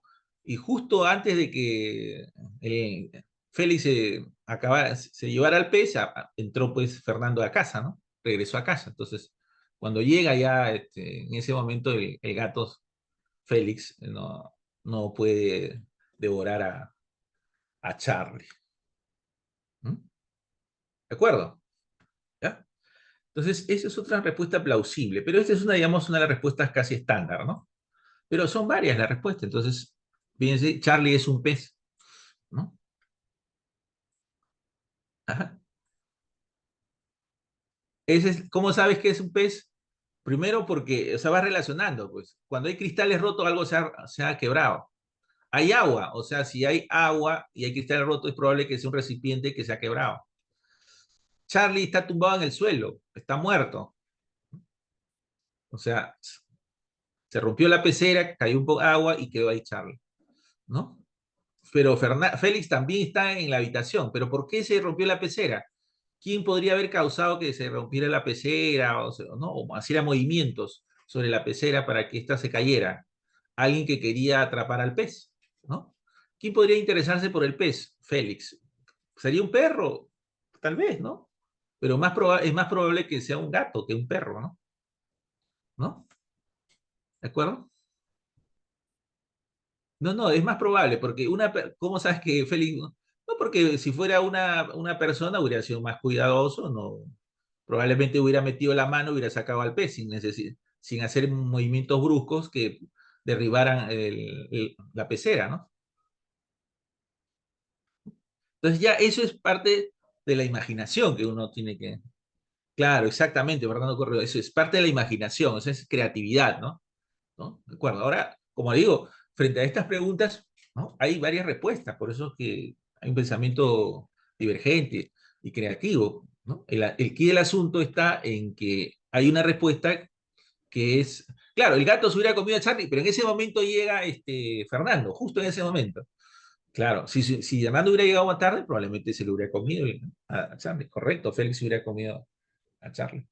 Entonces, esa no es una respuesta única, o sea, no estoy diciendo que esta sea la única respuesta y que el resto no cuente. En el pensamiento divergente, el pensamiento creativo, siempre hay más de una respuesta, ¿no? Y no hay una respuesta válida y las demás desechables, ¿no? Se va ponderando y se ve cuál de estas es más atractiva, tiene más sentido común, ¿no es cierto? Puede ser más útil, puede tener, digamos, aceptación social, ¿no? Un, un loro puede ser, pero el pez, o sea, la idea es que el lorito quería tomar, podría ser también, ¿no? No? O un loro porque toma el agua, que quiso empujar a... Pero la idea de que el pez está ahí es más de sentido común. Entre el pez y el gato hay mejor relación que entre el loro y el agua, ¿no? Ahí. Ya, o sea, ¿estamos? Ya, ese es un tipo de ejercicio, digamos, que ayuda a potenciar la creatividad, ¿no? Ya. La respuesta sale por ensayo, o sea, es como un fogonazo, ¿no? Un momento determinado ves, analiza el caso y te sale un fogonazo. Ese es el ensayo, ¿no?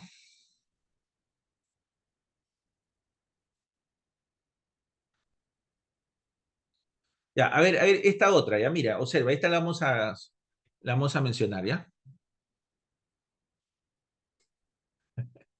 Sí, pues, ya, pero es que, sí, pero es que los cristales, no, es que eran cristales, no era un simple vaso. El vaso no hubiera mencionado cristales, se mencionó cristales, ¿no? Si no, podría ser el vaso, era más razonable. Sí. Ya, vamos acá en esta segunda, ¿ya? Miren, observen lo siguiente. Entonces, esto es otro ejercicio también, ¿no? Para desarrollar la creatividad, ¿no? Entonces, usted tiene acá, dice, ¿no? Que hay cuatro palabras, ¿no? Cuatro palabras que se utilizan en ese relato y que debe utilizar, o sea, debe volver a utilizarlas en este relato, ¿no? Ya, dice acá. Tiene que completar este relato que está acá utilizando estas cuatro palabras, ¿no? Entonces acá había dicho, una patrulla había salido a atrapar a unas personas que se creía que habían pasado droga de contrabando a través de la frontera. Acá hay muchas formas de completar el relato. Eso es lo importante, por eso son varias respuestas. Hay muchas formas de completar el relato, no hay una sola forma.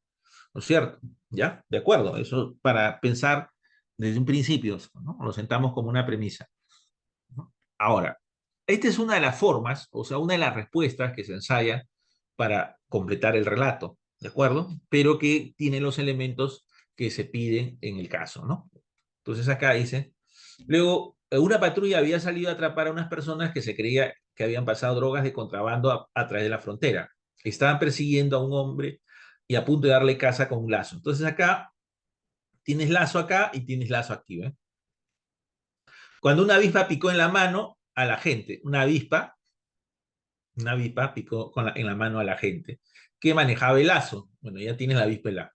Como resultado, la patrulla se retrasó, la patrulla que estaba buscando al delincuente, y hasta acá, patrulla, y el contrabandista de drogas se escapó.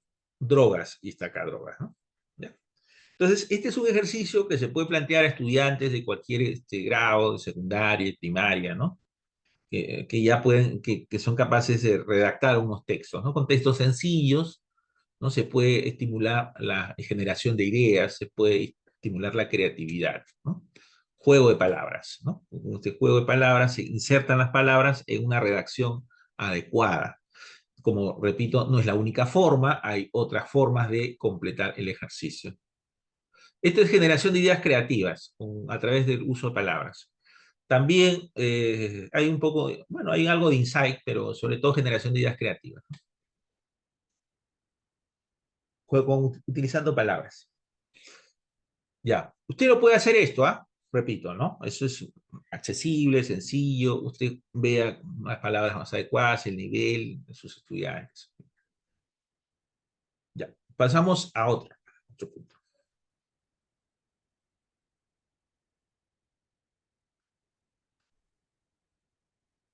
Ya. Entonces, vamos a recordar un poco lo que es la lluvia de ideas, ¿ya? Bueno, ¿no es cierto? Eh, ya, la lluvia de ideas, que es la estrategia más usual, más popular y masiva para promover el pensamiento creativo, hay algo que debe tenerse siempre presente, ¿no?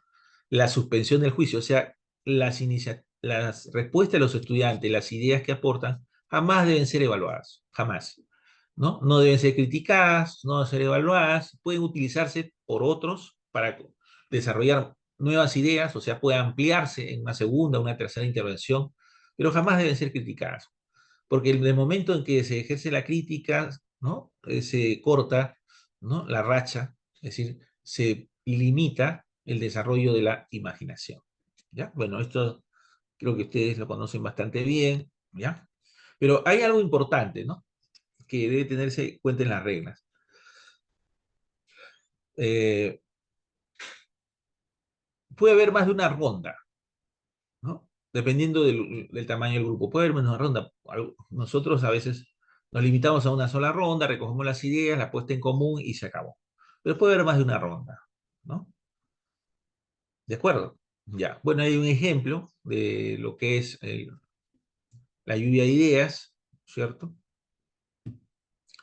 Hay dos rondas, una es sobre cómo podemos hacer para reducir la contaminación en la ciudad. Bueno, en una primera ronda se habla de colocación de tachos de basura, contenedores de basura, reducir el uso de plástico en la ciudad, ¿no? El uso y consumo del plástico, ¿no? Aumentar los botadores de basura. Una segunda ronda, ¿no? Que algo toma de la primera, Humberto toma algo de Luis, ¿no? Dice, ah, ya habló de contenedores de basura, entonces le ocurre a Humberto añadir, dice, ampliar la flota de camiones con recolectores de basura, ¿no? Pues estaba pensando, ¿no? Contenedores, recolectores, algo por ahí encontró un camino. Este, y Elena de repente también tomó nota de reducir el uso del plástico. Ah, ya, el plástico no debe, pues no, no debemos pensar en el uso de plástico, sino otros materiales que puedan ser reusables. Entonces, ¿no? Pudo imaginar a partir de la primera respuesta reciclar los residuos sólidos, ¿no? ¿No es cierto? Bueno, y Luis aporta con construir un relleno sanitario. Bien, entonces, esta es la técnica más difundida, pero si nosotros evaluamos el punto de vista de alguien, de los que participan, o eh, reprochamos que su idea puede parecer descabellada o está fuera de lugar, ¿no? O que está fuera del tema, cosas de ese tipo, se acaba el juego, se dice, ¿no? Porque, ¿no? Se detiene el despliegue de la creatividad. Bien, ahora vamos a concentrarnos más bien, ¿ya? En la otra técnica.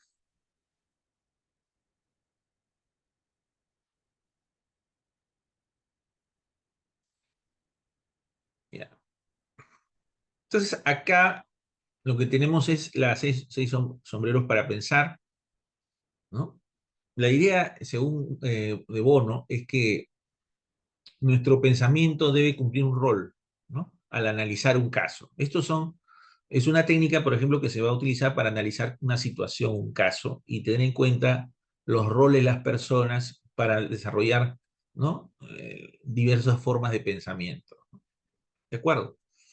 Entonces, el sombrero azul va a estar asociado con un pensamiento centrado en la planificación, ¿no? En un pensamiento que lo que busca es, ¿no? Tomar control, ¿no? Del proceso, tener claro las secuencias, ¿no?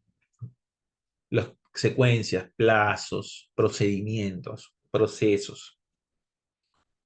El amarillo es el pensamiento analítico por excelencia, ¿no? Pero es un pensamiento positivo. Ahí el que utiliza el sombrero amarillo, pues no puede ser sino optimista, ¿no?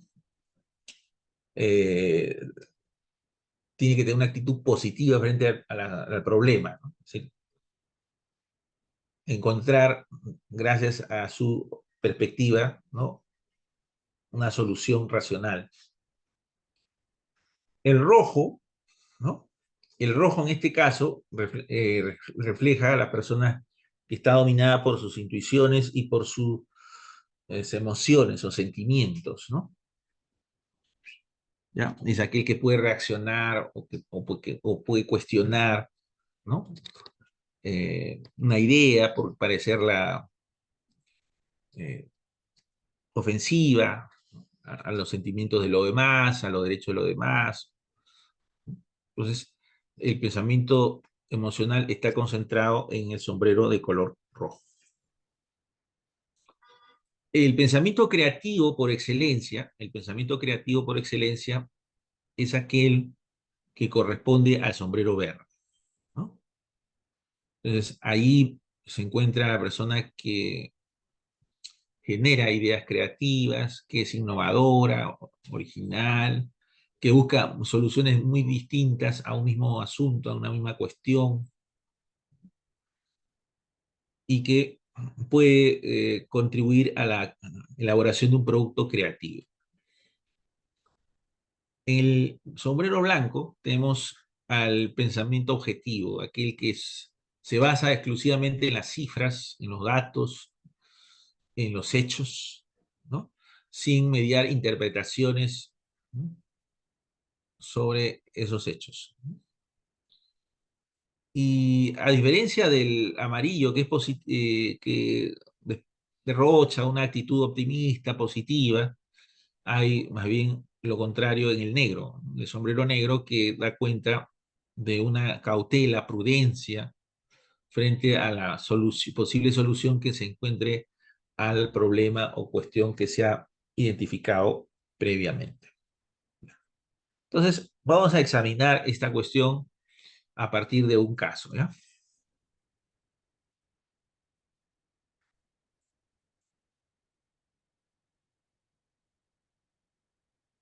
La generación del pensamiento creativo, ¿no? Dice eso. A ver, vamos a ver aquí ese caso.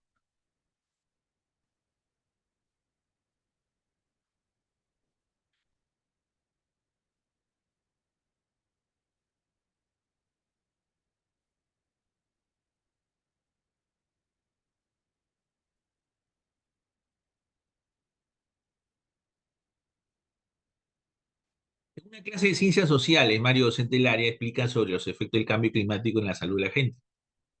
Cuando es interrumpido por José para preguntarle sobre la contaminación en la ciudad, aunque Mario le manifestó que resolvería la cuestión al terminar su exposición, José insistió varias veces. En la última intervención, Rafael, compañero de José, fastidiado, le dijo: ¿por qué no te callas de una vez? Nos haces perder el tiempo, ante lo cual José hacer perder el tiempo. Ante lo cual José reaccionó profiriendo un insulto, el mismo que fue respondido por Rafael surgiendo una escaramuza verbal, ¿ya? Un conflicto, ¿no? Se insultaron dos compañeros. Entonces el docente le dice, vamos a analizar, ¿no? Este conflicto entre sus compañeros José y Rafael, ¿no? Y le dice, cada uno escoge una tarjeta de color, o sea, un sombrero, de modo que podemos pensar el conflicto de distintos ángulos, de distintas posiciones, asumiendo distintos roles. ¿Mm? Ya. Entonces Humberto dice, yo voy a ser objetivo, ¿no? ¿Qué significa que sea objetivo, Humberto? Que se atiene a los hechos, ¿no? El hecho es que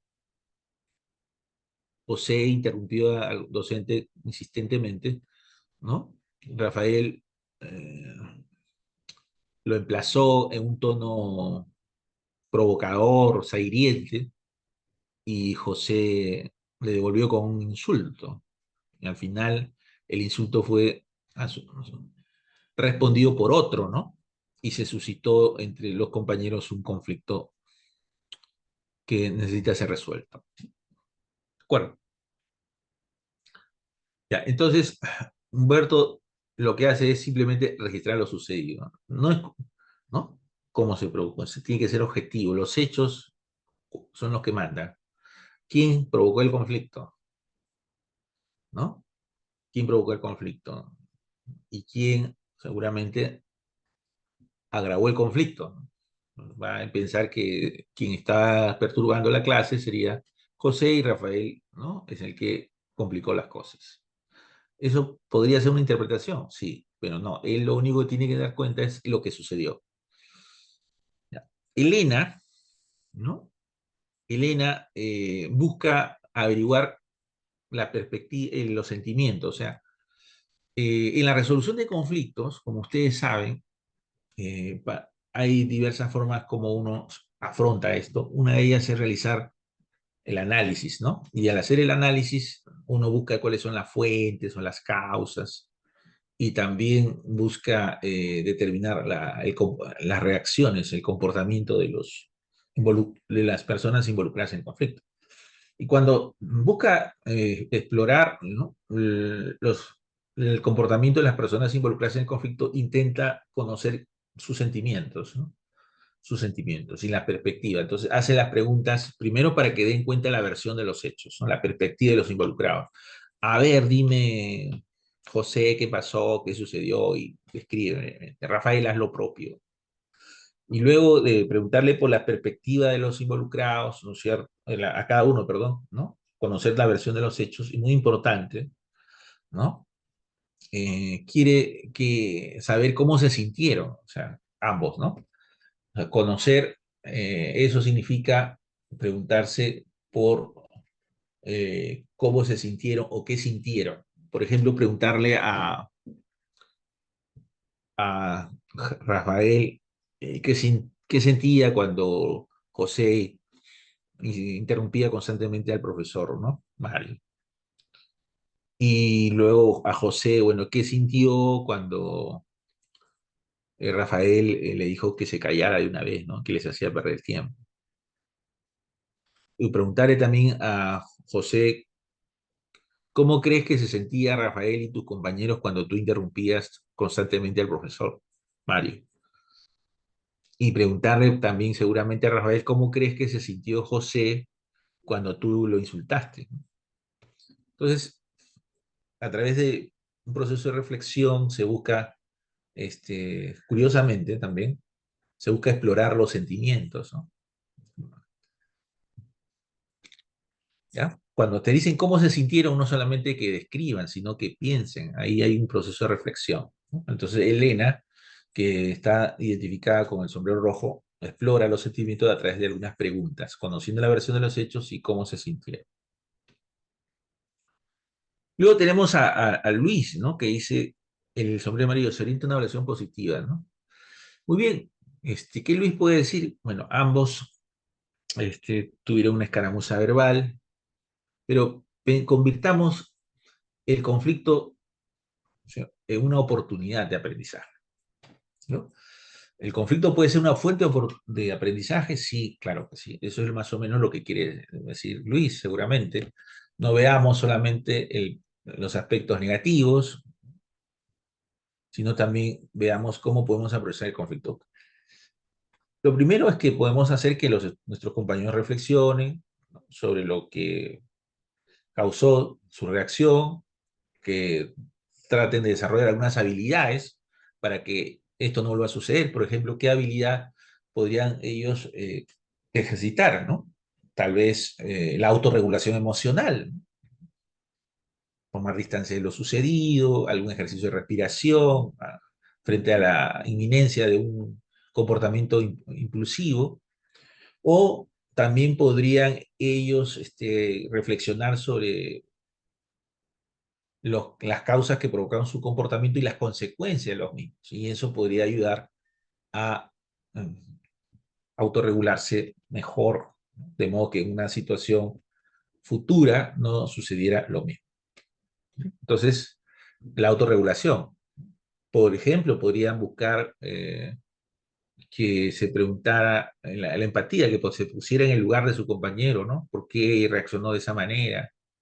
¿No? Tal vez podría saber que su compañero reaccionó de esa manera porque es una persona hiperactiva, por ejemplo, ¿no?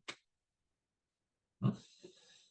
O tal vez habría tenido un desacuerdo con el profesor que venía arrastrando de clases anteriores, no había sido atendido convenientemente por él, había sido ignorado en sus intervenciones. En fin, cosas que podrían ayudar a mejorar las relaciones interpersonales entre los compañeros. Luego tenemos el caso de Saúl.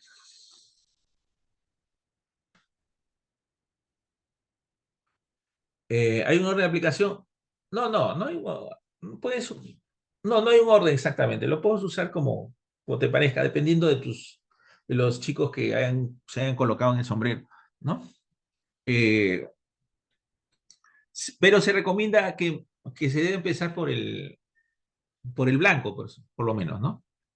El blanco, ¿no? Y que el amarillo y el negro estén más o menos juntos, porque son dos perspectivas distintas, ¿ya? Y que al final el verde puede estar al final, al último. Bueno, yo no lo he puesto al último, pero podría estar al último el verde. Podría estar. También puede estar el azul, claro, porque cuando haces la evaluación el azul ayuda, ¿no? Pero podrías poner también el verde al final. Ya. A ver. En el caso del negro, entonces, el negro como que pone las alertas, ¿no? Las alarmas, ¿no? Dice, bueno, pues dice que esto no puede pasar, esto deteriora, ¿no? O perturba la convivencia democrática. Entonces el clima se enrarece, emocional se enrarece, no es posible continuar así, ¿no? Entonces tenemos que mejorar la convivencia democrática, ¿no? Esto no debe repetirse y cuestiona seguramente la intervención de cada cual, ¿no? Que dirá, bueno, no era necesario llegar a esto, deben autorregular sus emociones, deben desarrollar habilidades sociales, ¿no? Todos somos acá compañeros, no debemos lastimarnos ni el uno y el otro, ¿no? ¿Ya? Es el negro, ¿no? El crítico, el que ve las cosas, ¿no? Como un vaso vacío, ¿no? Medio vaso vacío nada más, ¿no? De lo malo, digamos, ¿no? Entonces, el contrario del que ve así las cosas es el verde, pues, ¿no? El verde, el,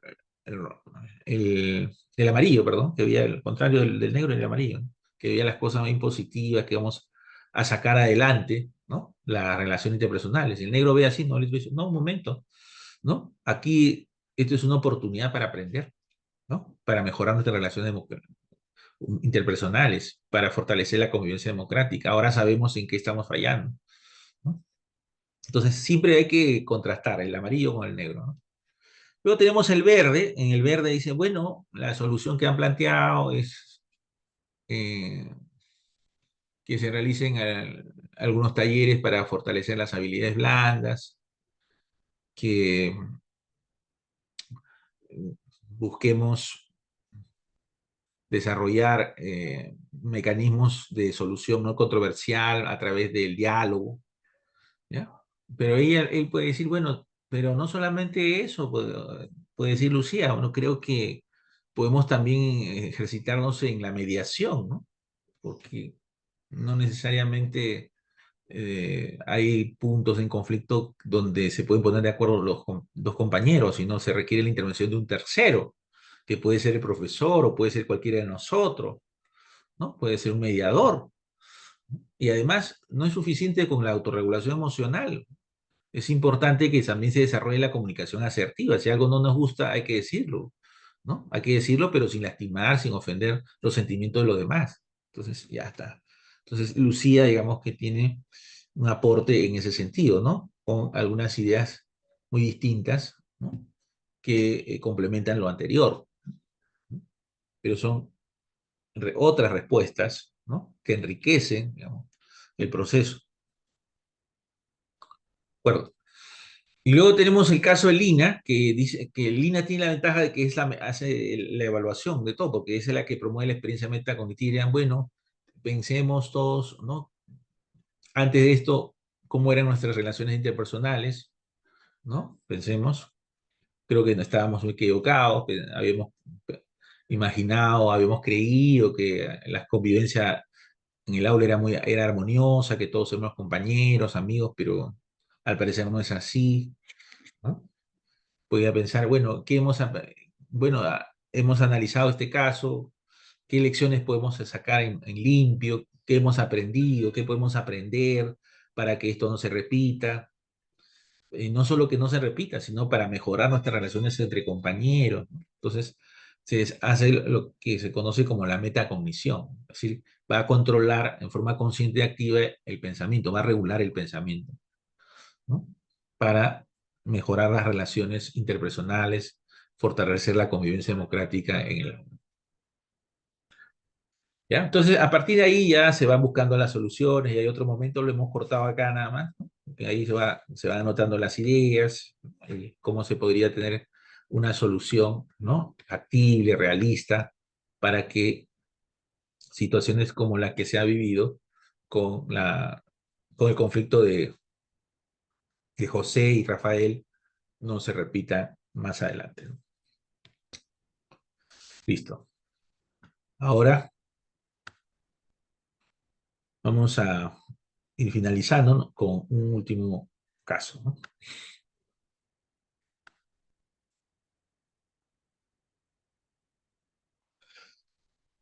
Ah, no, es que es la técnica de Bono. Pues Bono ha escogido esos colores y dice que esos son sus colores, ¿ah? Entonces ya cuando se desarrolla la técnica se utilizan los colores de Bono, ¿no? Independientemente que sean primarios o secundarios, ¿ah? Ese es el estándar, ya es la marca, la impronta, el sello de su creador, ¿no? En este caso, Edward de Bono, ¿ya? Por eso que se mantienen esos colores, ¿no? O sea, podría ser creativo y cambiar los colores, si te funciona también podría ser, ¿no? ¿Por qué no? ¿No? ¿No es cierto? Podrías intentar cambiar los colores, ¿por qué no? Porque la creatividad es eso, ¿no? O sea, buscar otras soluciones, buscar otras respuestas. Pero lo que sí te digo es que esa fue la técnica, ¿no? De Edward de Bono, y eso significa que esos colores los patentó él para esos roles, ¿ya? Continuamos.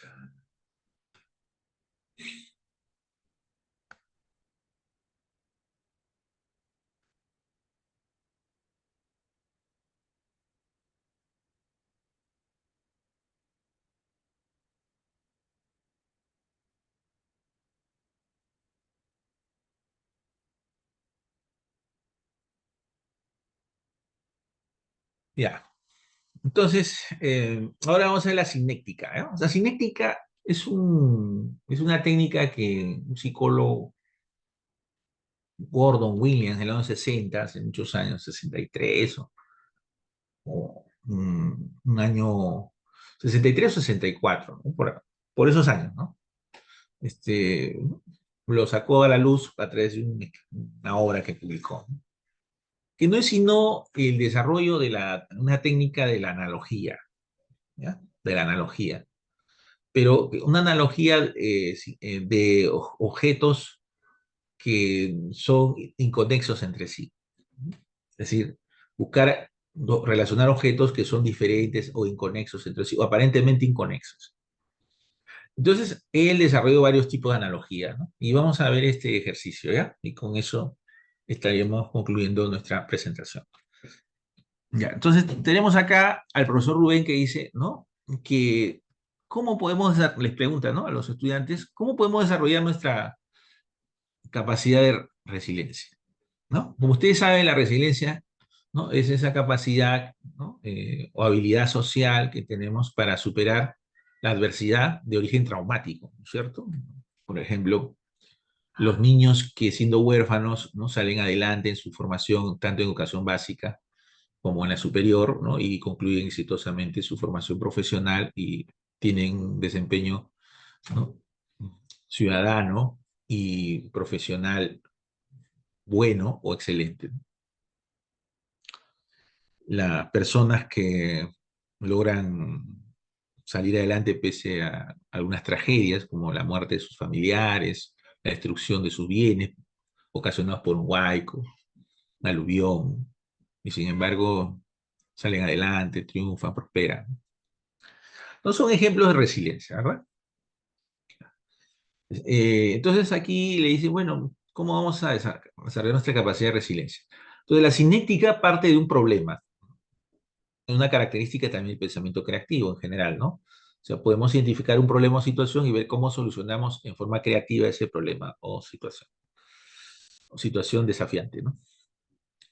Ya, entonces dice, bueno, lo primero es que hay que buscar información y ahí tienes un punto en común con el pensamiento crítico. Recuerda que todas las estrategias situadas como el aprendizaje basado en la investigación, el aprendizaje basado en problemas, el aprendizaje basado en el estudio de casos, el aprendizaje basado en proyectos, el aprendizaje de servicio, todos ellos lo que hacen es para resolver la cuestión, ¿no? Las preguntas o la situación que se describe es obtener información, ¿no?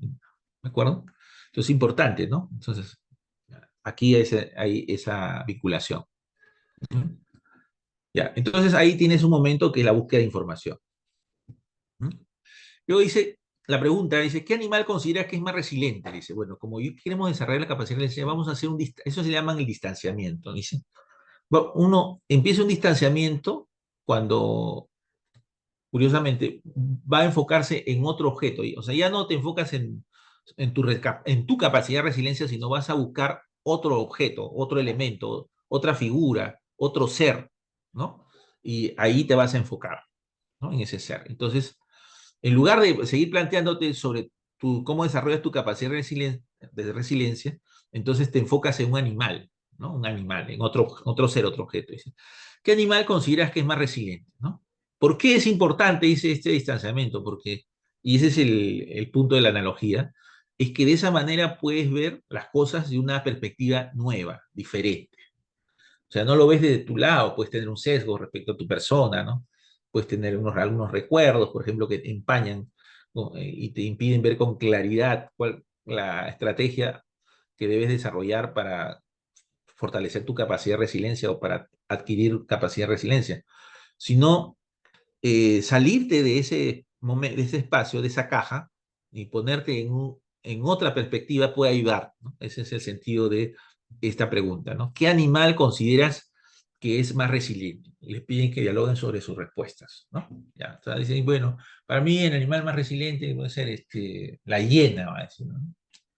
¿No? La hiena, ya. El otro era el lobo, ¿no? Animales, ¿no? El otro la mangosta, va a decir, ya, bueno. Entonces, ¿no? Se están distanciando de su condición individual y están pensando en el animal, en otro ser, ¿no? A eso se llama la analogía para ver el problema desde una nueva perspectiva. Ese tipo de analogía es una analogía, ¿no? Personal, o sea, estamos cambiando a la persona saliendo de la persona, relacionando la persona con este objeto, con esta figura, con este animal, ¿no? ¿Ya? Ya, y entonces, ahí le piden a cada uno, vamos a personalizar, ¿no? ¿No?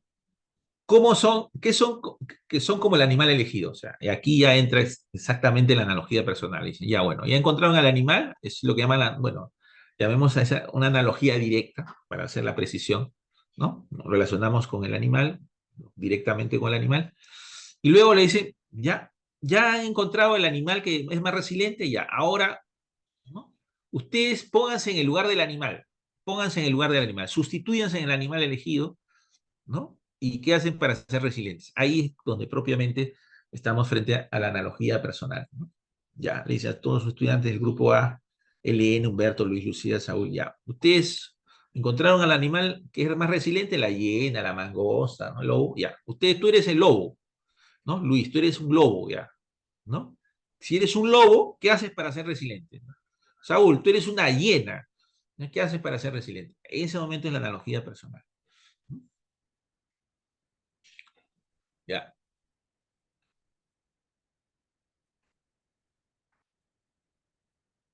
Ya, por ejemplo, ya dice, Luis, ahora ya, le dice Rubén, escojan dos palabras antagónicas que definen a tu animal. Entonces, cuando ya se convierte, cuando ya trabajan sobre la figura del animal, dos elementos que distinguen al animal, ya te has focalizado en ese animal, pues, ¿no? Ya tú eres la hiena, tú eres el lobo, la mangosta, ¿no? Entonces, a esa analogía que le da un sentido al animal, un significado especial, ¿no? A través de estos elementos, por ejemplo, puede decir a la hiena, ¿no? Un animal duro de matar, ¿no? Pero eso no es lo que te buscan, es a palabras antagónicas que definen a tu animal, o sea, esta es la creatividad. A ver, tú puedes decir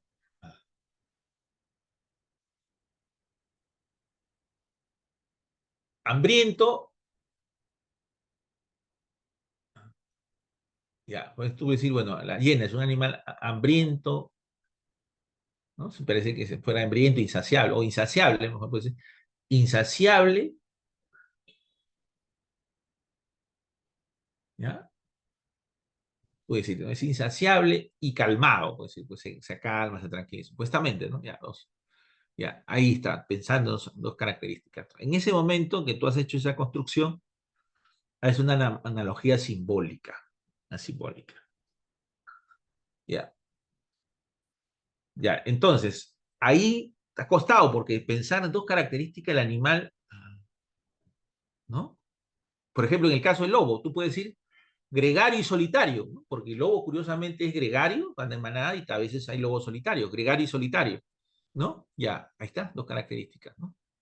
Ya, pensando, ¿no? Pero ya.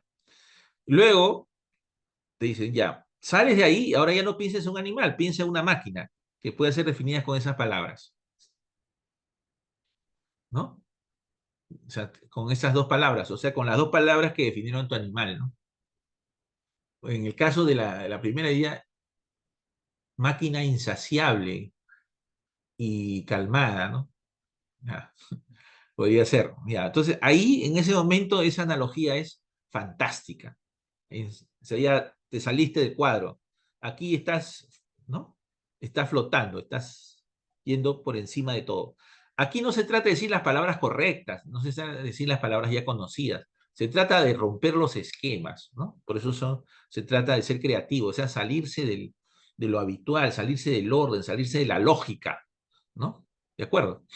¿Ya? Y una vez que ya tengas eso, o sea, hiciste una analogía directa, hiciste la analogía personalizada, personal, perdón, hiciste la analogía simbólica y terminaste con la analogía fantástica.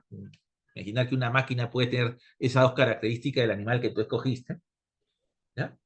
Una vez que eso, ya el profesor te saca del viaje, ya como si habías estado viajando, primero imaginando, ¿no? Cuál es el animal más resiliente, y luego tú y sustituyéndote en el animal, y luego encontrando dos características de ese animal que sean antagónicas entre sí, y luego trasladando esas dos características a una máquina, ¿no? Que pueda ser definida con esas dos características o dos palabras, ¿no es cierto? Ya una vez que estás ahí, que has soltado un conjunto de ideas, una tormenta, un torbellino de ideas, una lluvia de ideas, ¿no? siguiendo esa pauta, el profesor te retroatrae, ¿no?, a la escena, al punto que él quiere, y te dice, bueno, ya, vamos a continuar ahora. ¿Qué podemos hacer para desarrollar la resiliencia, ¿no? Entonces, en ese momento, el estudiante puede extraer las ideas que trajo sobre la hiena, que era insaciable, ¿no?, que era o calmada, o que el otro era duro de matar, ¿no? Todas esas ideas que ya habían sido colocadas para los animales, la hiena, la mangosta, etcétera, la vas colocando y van señalando y para luego evaluar si esas ideas pueden ser útiles, pueden ayudar para desarrollar la capacidad de resiliencia en cada uno de ellos, o por lo menos en algunos de ellos, o sea, en los estudiantes, ¿no? ¿Ya? Entonces, ese es el punto. ¿No se escucha? A ver, ¿no se escucha? Sí, no, no. Ya, perfecto. Sí.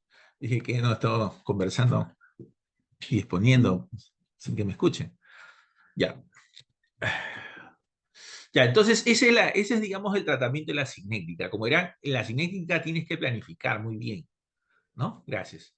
Tienes que planificar, o sea, claramente tienes que tener el objetivo, los momentos, la secuencia, pensar qué tipo de respuesta van a soltar los estudiantes, sacar esas respuestas, aprovecharlas para continuar la clase y continuar ayudando a que ellos puedan lograr generando más ideas y también contribuir, ¿no?, a los objetivos de la sesión. ¿Ya? Bien, eso es lo que yo quería expresarles el día de hoy. Es hace una sesión, como su nombre lo anuncia, de introducción al pensamiento creativo. Hay muchas más técnicas, ¿no? Hay técnicas de mini plus, por ejemplo, también muy interesantes. Eh, También hay técnicas vinculadas al juego. Es un campo que se puede seguir desarrollando y se puede seguir mejorando en cuanto a su alcance, ¿no? Es decir, que llegue a más estudiantes, docentes, profesionales, utilizando no solamente las técnicas y los enfoques educativos, sino también los que provienen de la psicología del pensamiento, especialmente de la psicología de la creatividad. Bueno, eso es lo que quería compartir con ustedes esta tarde y para mí ha sido un gran placer. Me siento muy gratificado con esta presentación y espero que ustedes también. Así es que me despido y será hasta la próxima oportunidad. Buenas tardes.